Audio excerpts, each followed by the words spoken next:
Resolviendo nuestro tercer reto, consistente en determinar la moda para datos agrupados, en nuestra misma situación vamos a aplicar la siguiente fórmula, donde la M sub O representa la moda, la L mayúscula sub I representa el límite inferior del intervalo modal, la F minúscula sub mo representa la frecuencia absoluta del intervalo modal. Recuerden, cuando encontremos una F minúscula se refiere a la frecuencia absoluta simple, y cuando encontremos una F mayúscula corresponde a las frecuencias acumuladas. F minúscula sub mo menos 1 representa la frecuencia absoluta anterior al intervalo modal. F minúscula sub mo más 1 representa la frecuencia absoluta posterior al intervalo modal, y la representa la amplitud del intervalo modal. Primero, determinamos cuál va a ser nuestro intervalo o clase modal. Para ello, pues nos vamos a ubicar en la mayor frecuencia absoluta, en este caso es 8. Y ese 8 determina el intervalo modal. En este caso corresponde al segundo intervalo. El intervalo que está formado desde 10 hasta menos de 15 horas en nuestra situación. Luego, identificamos los datos, encontramos la distancia 1 o diferencia 1. ¿Cómo se encuentra la distancia 1?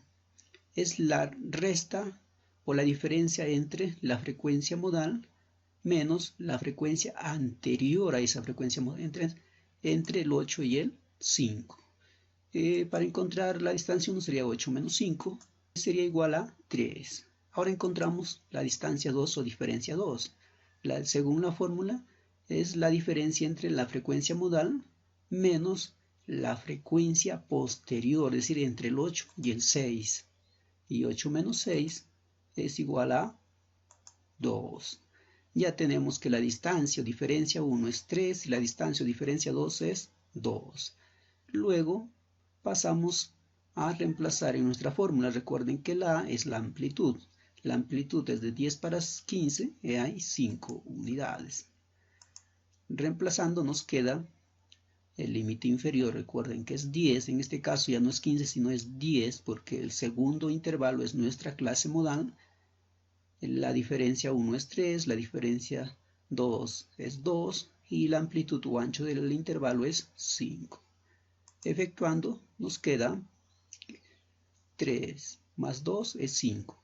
Luego simplificamos y nos queda 10 más 3. Y 10 más 3 viene a ser 13. ¿Cómo lo interpretamos a la moda? Recuerden que la moda es el dato que más se repite o aquel dato que tiene mayor frecuencia. Según nuestra fórmula, nos arroja que la moda es 13. ¿Cómo lo interpretamos? Que está de moda darle utilidad a la mascarilla durante 13 horas. Eso está de moda, 13 horas utilizar las mascarillas y luego desecharlo.